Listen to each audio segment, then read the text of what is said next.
14,000 years ago, a man in an Italian cave let someone dig into his infected tooth with a shard of volcanic glass.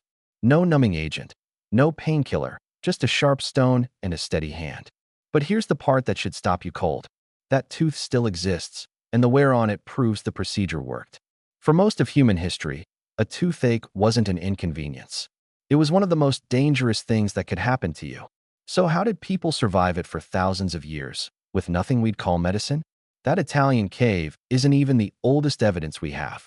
In the Indus River Valley, archaeologists found teeth drilled with sharpened flint points, some belonging to people who lived up to 9,000 years ago. Some archaeologists suspect the story goes back even further than that Neanderthals may have practiced a crude form of dental care of their own, tens of thousands of years before modern humans ever picked up a flint drill. Whoever did that early drilling had no idea what a nerve was. Still, they knew removing the rot sometimes stopped the pain, and that was reason enough to try it on the next person. Therefore, drilling spread. Understanding why it worked was still thousands of years away. So in the meantime, humanity reached for a very different kind of answer. That answer arrived around 5000 BC, when the Sumerians decided they'd found the real culprit behind tooth pain. A worm. A literal worm, living inside the tooth, chewing through it from the inside. It sounds absurd now, but think about what they were working with. No microscopes, no germ theory, just a hole in a tooth and unbearable pain. And a worm was the only explanation that fit what they could see. So the idea spread across Egypt, Greece, Rome, and China, and it held on for nearly 7,000 years, all the way up until the 1700s. Getting rid of the worm was a completely different problem than believing in it, and every culture that inherited the myth had to invent its own solution. In Egypt, that solution was unexpected. Healers would take a dead mouse, split it down the middle, and press it, still warm, directly onto the aching gum. Nobody knows exactly why they believed this worked. Some historians think it was about transferring the animal's life force. Others think it was trial and error that hardened into tradition. Egyptians weren't only treating pain after the fact, either. A recipe preserved in the Ebers Papyrus, some 3,500 years old, describes an early toothpaste made from crushed eggshell, oxhoof ash, and pumice, though it did nothing to stop a worm they still believed was chewing through the enamel. There's proof of real professionals, too.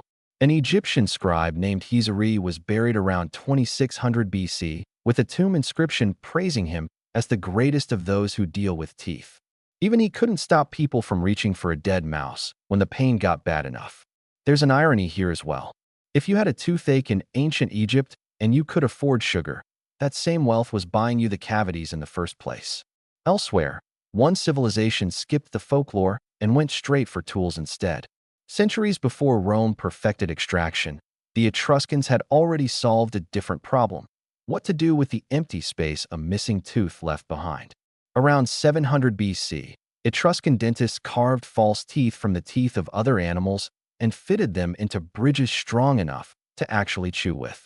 By 500 BC, the Greeks had gone even further. Hippocrates and Aristotle studied tooth structure and gum disease, and physicians began using metal forceps to pull rotting teeth out entirely. Rome, meanwhile, took its own path. One of Emperor Claudius's own doctors had a method for treating tooth pain around 50 AD. He'd scatter certain seeds over burning charcoal and have the patient lean over the smoke and breathe it in, then rinse with hot water. It wasn't a cure, but it likely dulled the pain enough for someone to function again.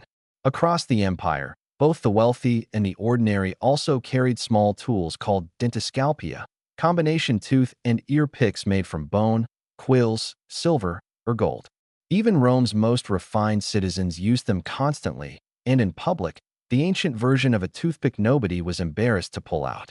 Not every Roman cure came from a doctor, though. The writer Pliny the Elder recorded folk remedies that had nothing to do with medicine at all. Burn the ashes of a wolf's head, he wrote, and press them into the gum. Or find a frog at midnight, and simply ask it to take the pain away. It sounds like something from a fairy tale.